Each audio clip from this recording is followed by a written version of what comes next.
বুন্দেসলিগায় রূপকথার জন্ম দিয়েছে বেয়ার লেভারকুজেন, আর তার নায়ক কোচ শাবি আলোনসো। তার নামেই স্টেডিয়ামের সামনের রাস্তার নামকরণ করে দিয়েছে সমর্থকরা। শহরবাসীর এমন দাবি মানতে আইন বদলানোর কথা ভাবছে লেভারকুজেন সিটি কাউন্সিল। জুনে চুক্তি শেষ হচ্ছে আলোনসোর, তবে খুব শিগগিরই তাকে ছাড়তে চাইবে না ক্লাবটি। শাবি আলোনসো অ্যালে, বে এরেনার ঠিক সামনের রাস্তার নামকরণ এখন এমনই, আনুষ্ঠানিকভাবে নয়, প্রিয় দলের কোচের প্রতি ভালোবাসা থেকে পাগলামি সমর্থকদের। আর সেই পাগলামি এতটাই গভীর যে সিটি কাউন্সিলও বাধ্য হচ্ছে তা ভাবতে। তবে সেই ভাবনাকে আইনি রূপ দিতে বদলাতে হবে আইন, কেননা লেভারকুজেনে ব্যক্তির নামে রাস্তার নামকরণের সুযোগ নেই। 6 মে এ নিয়েই সভা ডেকেছে সিটি কাউন্সিল। পুরো শহরবাসীর কাছে শাবি আলোনসো এক মহানায়কের নাম।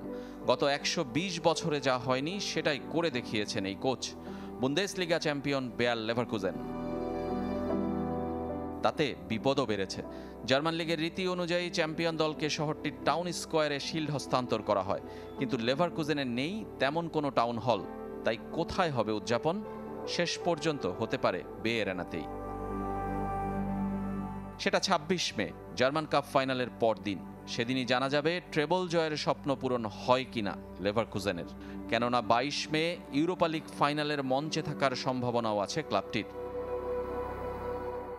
1863 সালে প্রতিষ্ঠিত ওষুধ কোম্পানি বেয়ার গ্রুপের অধীনে 1904 সালে যাত্রা শুরু হয় বেয়ার লেভারকুজেনের।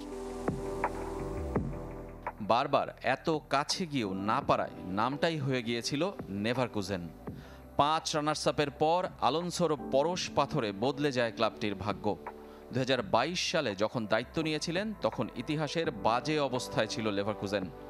রেলিগেশন থেকে সেবার দলকে বাঁচিয়ে পরের মৌসুমেই শিরোপার ছোঁয়া দিয়েছেন। তাই তো তাকে ঘিরে এখন আগ্রহ তুঙ্গে ইউরোপের শীর্ষ ক্লাবগুলোর। এখনই চায় প্রতিদ্বন্দ্বী বায়ার্ন মিউনিখ। 2026 সাল পর্যন্ত আনচেলত্তির চুক্তি শেষ হওয়ার অপেক্ষায় থাকবে Real Madrid. Guardiola, Mourinho, Ancelotti, Del Bosque, বেনিতেজের অধীনে খেলা শাবি আলোনসোর কোচিং ক্যারিয়ারের সাফল্য অনেক আগেই দেখেছিলেন জোসে মরিনিও। রেজওয়ানুজ্জামান, চ্যানেল 24।